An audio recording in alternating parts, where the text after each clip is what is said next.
Good evening and welcome to Wildscreen. Tonight, Koala Quandary. Are our beloved marsupials headed for extinction?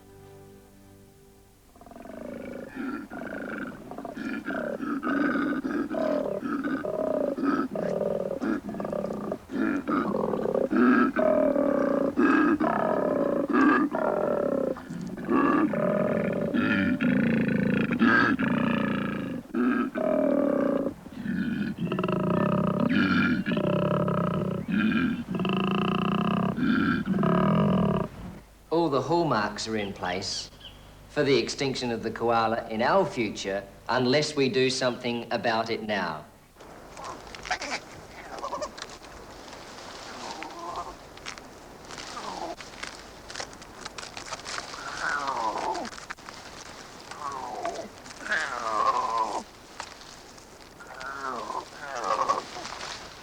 There's been a lot of controversy about the status of the koala, and it's even been suggested that the koala may go to extinction. Our data really doesn't support this. Koalas are not an endangered species. No Australian animal seems to arouse as much passion as the koala.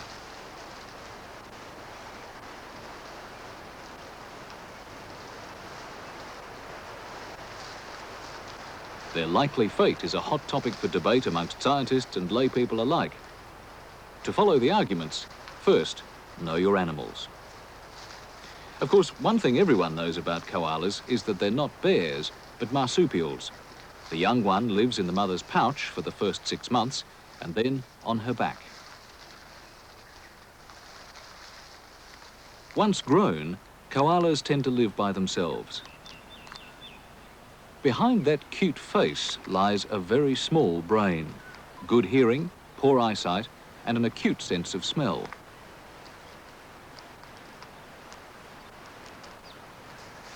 Their day breaks down something like this. Out of every 24 hours, 4 minutes are spent moving around the eucalypt trees in which they live. 4.5 hours are filled by feeding on eucalypt leaves, about all they eat. Gum leaves are nutritionally poor and loaded with oils, some of which are poisonous.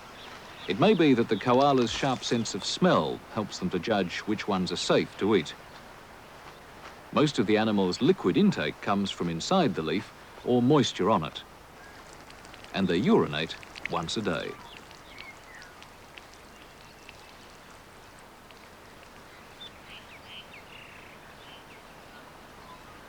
For the rest of the time, 19 hours out of every 24, they just rest or sleep.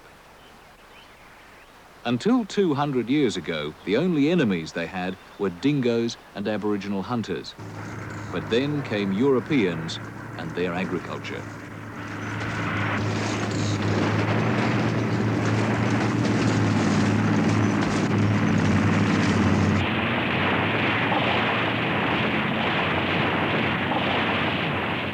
The fertile areas supported the koala's best food trees, and of course that also made them the best places for farming.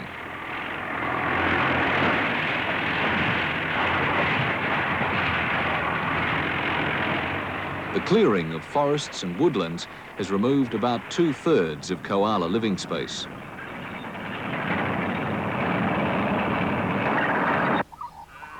Continuous tree cover has given way to large areas of cleared land surrounding islands of trees. And these islands are being thinned out all the time by grazing animals. There's nothing to replace the trees that die. That leaves koala populations isolated, even though they're still spread over a wide area. And that creates a problem for young koalas. Once they leave their mother, they're supposed to find their own home range.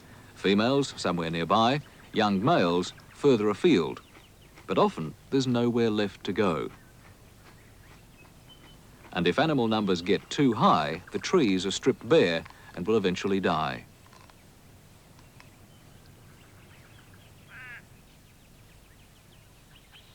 In their search for living space, young koalas end up in some unlikely places. On French Island, off the coast of Victoria, wandering koalas have been raiding farm orchards for food. Not the fruit, but the leaves.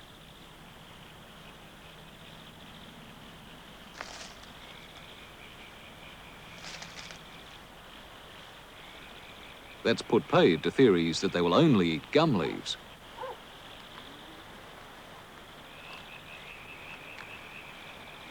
They've also been known to sample wattles, swamp paperbark, and the coastal tea tree.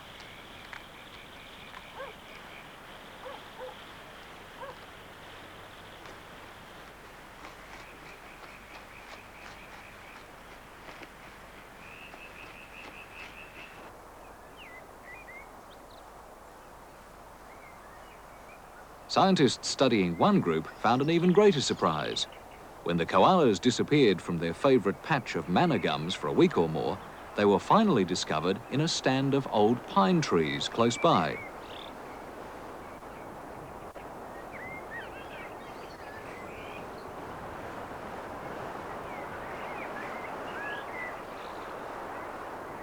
There, they were contentedly munching pine needles from the imported North American tree, Pinus radiata.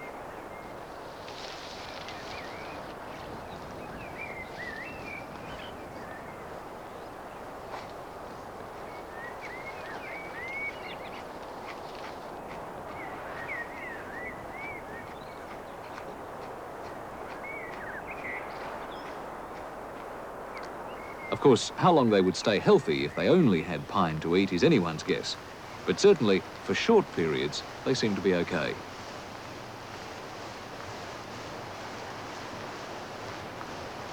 It's not as if koalas would take up residence in a pine plantation. It's more because the pines happen to be next door to their own gum trees.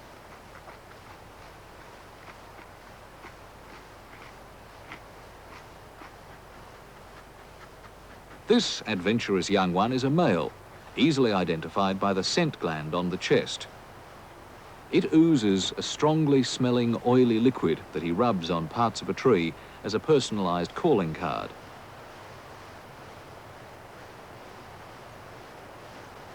The French island population breeds so well, it's running out of room. A resettlement scheme has been operating for years. Fisheries and wildlife people from all over Victoria were on French Island for the week of koala catching. They were led by Jim Davidson, district officer at Cowes on neighbouring Phillip Island. Who's been coming? Hey, hang on. Right, come in. Unfortunately, there's no way of telling a koala that all this is good for him. Koalas are very frightened after being lugged from a peaceful branch by the neck and very, very angry.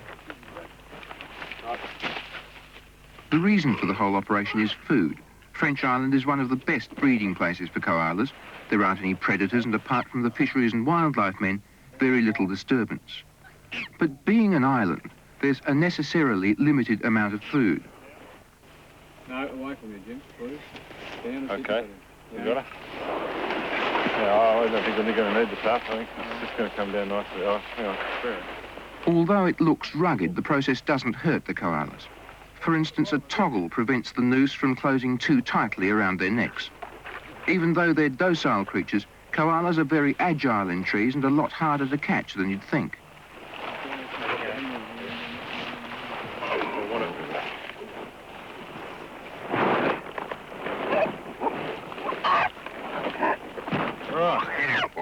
She doesn't look very happy like that.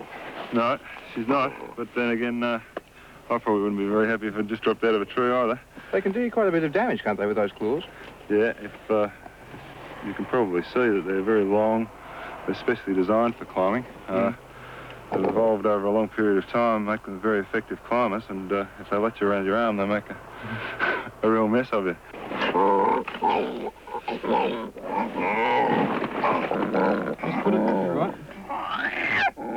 She's got one there. Now, in the joints too. Just watch your hand, Charlie. I'm watching, don't worry.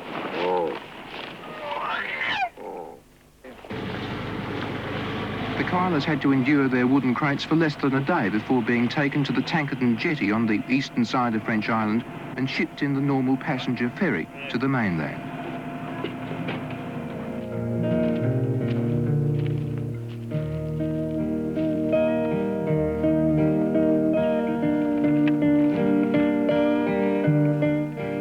It's not easy to tell what a koala's thinking, but one couldn't help feeling as they scampered up the gum trees of their new home. But they were rather glad it was all over.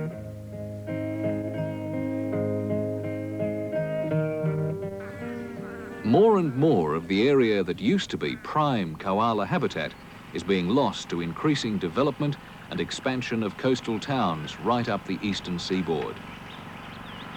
Koalas aren't very bright or nimble, and they tend to get themselves into trouble.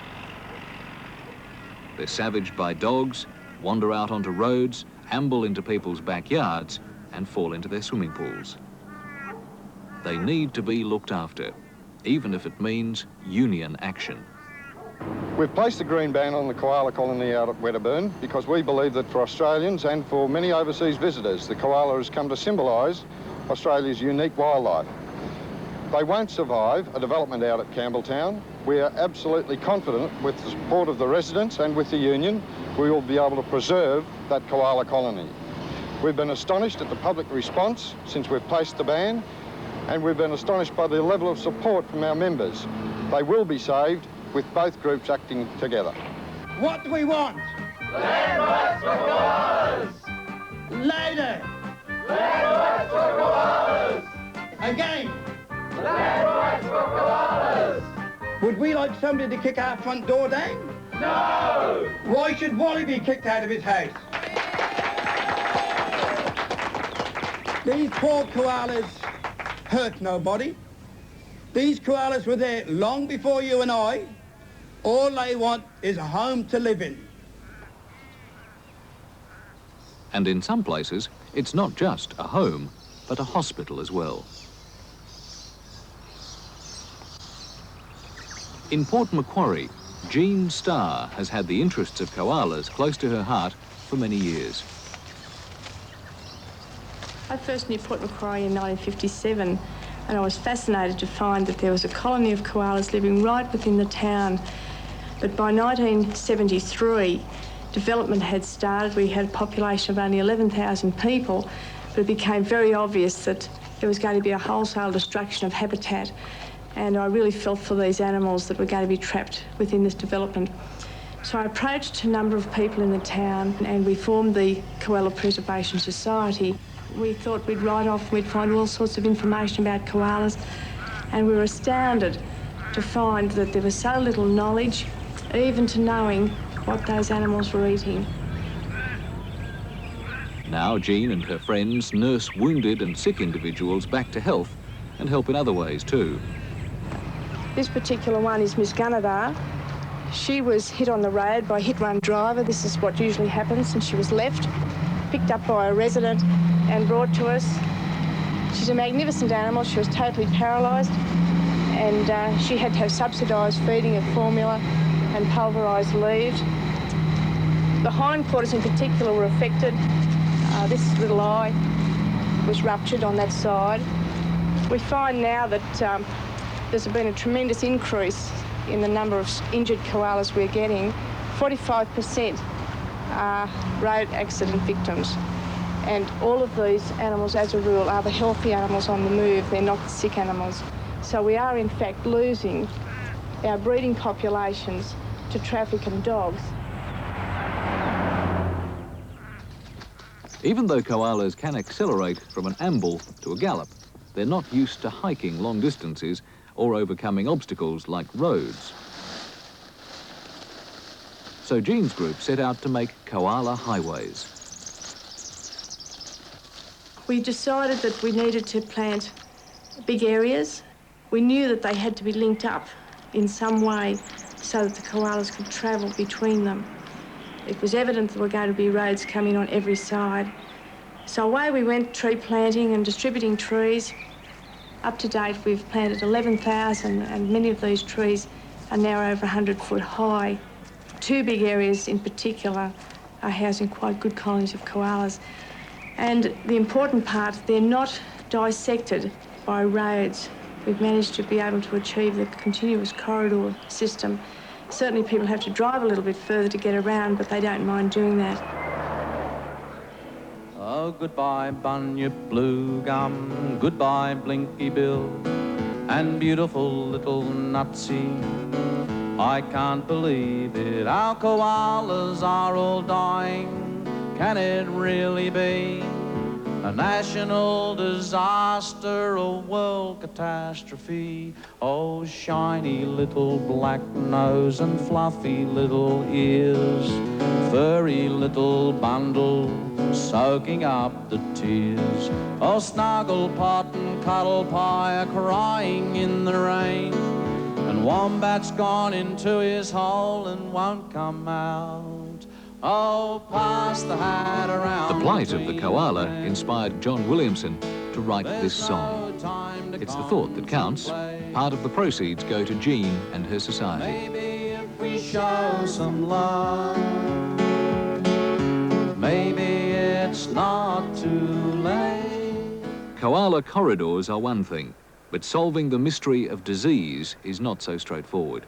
This is Belangri. He was picked up last week, very, very debilitated by a forester, and has quite a number of problems. It's amazing how long this animal has managed in the wild and how well he has rehabilitated. He has a problem with the eyes we've been treating. He has a sarcoptic mange, and he also has trouble with a type of cystitis. We're going to work on his eyes first. We're going to bathe them to get the muck out.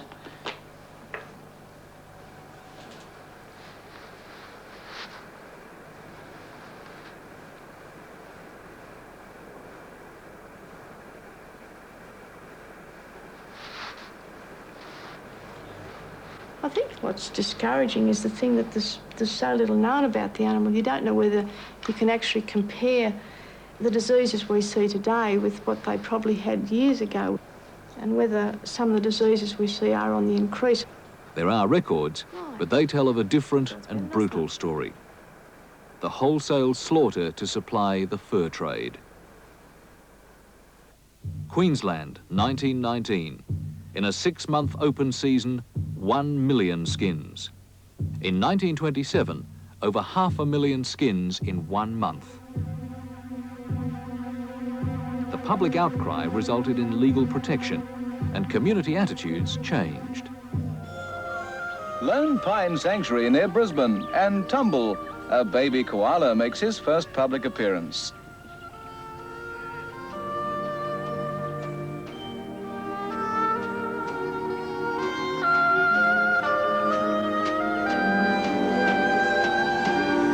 Tumble is 6 months old, but it's the first time he's been out of his mother's pouch. Crowd-pleasing at his age is a little too much, so it's back inside for a rest.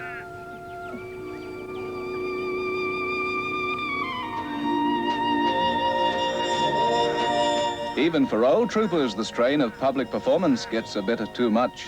For Tumble, it was too hard even to stay awake. Our newfound fondness is more than matched by the passion of foreign visitors. It is true that the Japanese people was pretty crazy about koalas. People in Japan was sort of brainwashed by the media coverage and just stressing on the cute side of koalas. I just like to put more emphasis on the koalas as living things. The more I learned about the koalas, the more I feel like helping them. And I don't like to have the situation like my children can't see the koala in the wild. This is why I come to the conclusion that the tourism and conservation of the wildlife should be amalgamated. The Japanese liked the animals so much, they bought the sanctuary, the famous Lone Pine in Queensland. Koalas are big business elsewhere in the state. Now get your tickets now. This is your final call. Make your way into the Koala-rama and come and see the love of the world, the koalas of Australia, the marsupials of our nation. I'll just introduce you to the beautiful Bilba. He's doing his pole walk without a safety net. Give him a big hand. Go on, isn't he magnificent? Now, with the koalas, they're not nocturnal. They eat through the day as well as at night, and nor are they drunk or drugged in a gum tree. That's a fallacy. If they were drugged in a gum tree, we'd have all the druggies up there munching on the leaves, wouldn't we? You stand there. Give me a big smile. Come on. Perfect.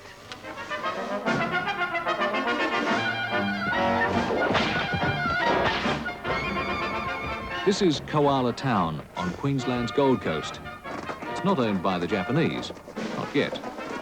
All the razzmatazz is there to support the stars of the show, the koalas, and it has a serious purpose. Both koalas and their precious habitat have been exploited in this country for the past 200 years. I'm in favour of exploitation of koalas, provided the animal benefits. And in this situation, the World Koala Research Corporation here at Koala Town is benefiting the koala in a significant way.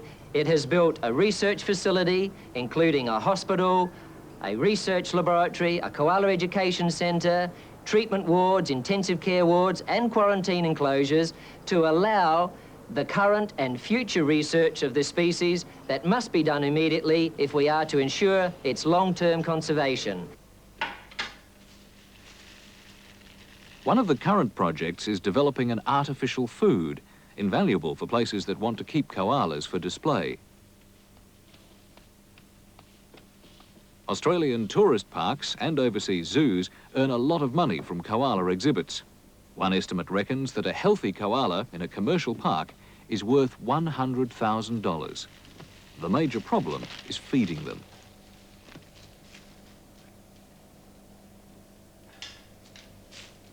Koalas are notoriously fussy eaters, even in the wild.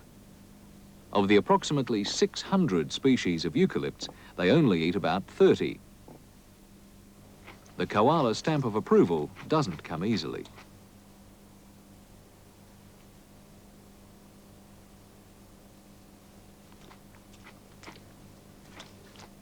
Disease is clearly one of the major problems affecting koalas. 10 years ago, Steve Brown conducted a survey of koalas in Queensland and found that many of them appeared to be in poor health. Unfortunately, we've recognised diseases in koalas for many, many years and not known the causes. Koalas with conjunctivitis, infertility, dirty tail disease, pneumonia, and what have you are seen frequently. We've investigated this work over the last 10 years and now realise that the bacterium Chlamydia psittaci is responsible for these diseases and kidney, bladder, and lung infections. After that discovery, other scientists surveyed populations of koalas in Victoria and South Australia and found that 6 out of 9 groups were infected with chlamydia. And it was this sexually transmitted disease that caused infertility amongst females and other diseases in all the population. Further experimental work by Steve and his colleagues suggested that diseases caused by chlamydia are acute and often fatal. So they concluded that koalas were dying out because of chlamydia. Their findings hit the media and shocked the public.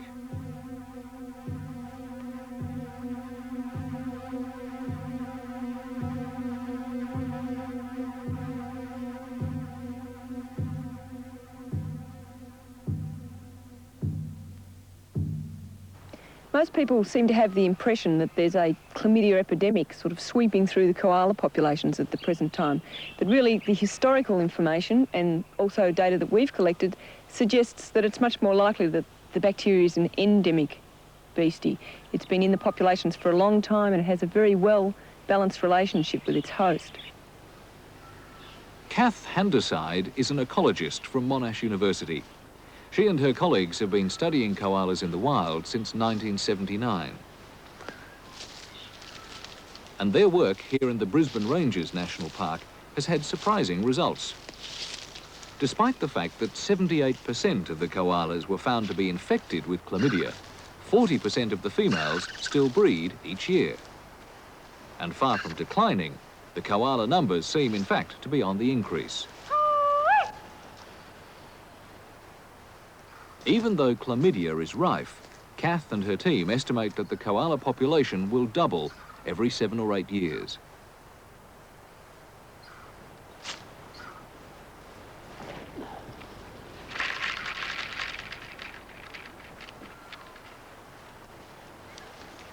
In the Brisbane Rangers population, we put radio collars on 35 animals, and these animals are monitored at approximately monthly intervals for the past 2.5 years.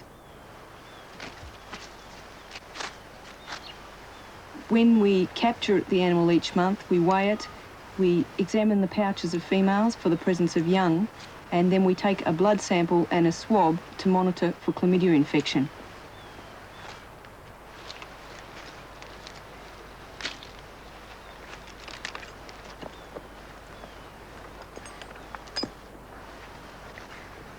The aim of our study was to look at the long-term effects of chlamydia on a wild population. We found that mortality amongst these animals was really quite low, and that even though some females became infertile, many females continued to breed. One female, Blue, has had a chlamydia infection for 7 years, and in that time she's had 7 babies. The Monash scientists believe that the disease has been around for a long time. It's a natural part of koala life.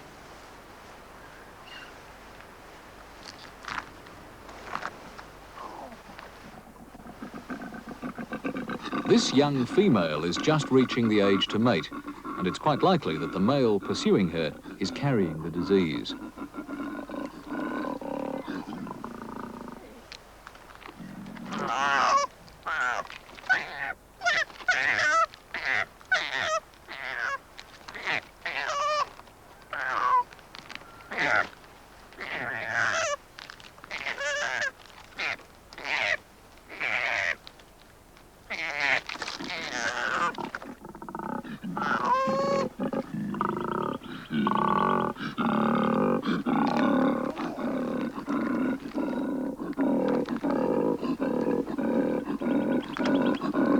He's not having much luck so far, but even if she did become infected, the odds are she'll breed normally. In fact, Chlamydia psittaci is a very common parasite in the animal kingdom and is found in most birds and many mammals. Koalas have learned to live with it. It's fairly certain chlamydia alone won't lead them into extinction. Australia's favourite marsupial normally breeds so fast that, as a species, it can easily cope with disease-induced infertility. In fact, we may well be facing the opposite problem. A much greater threat than chlamydia is the continuing destruction of forest and woodland.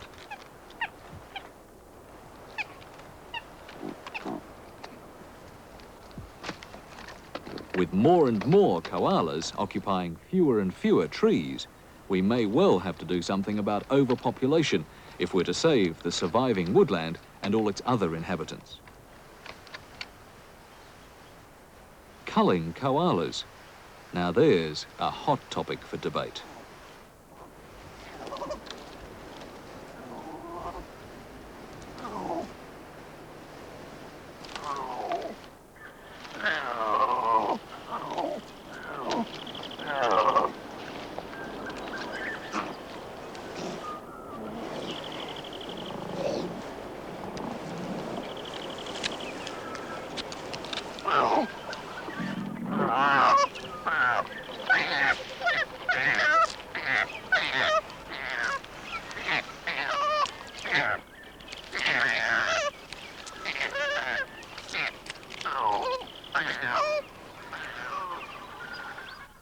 Next week, David Attenborough introduces one of the ugliest animals in the world.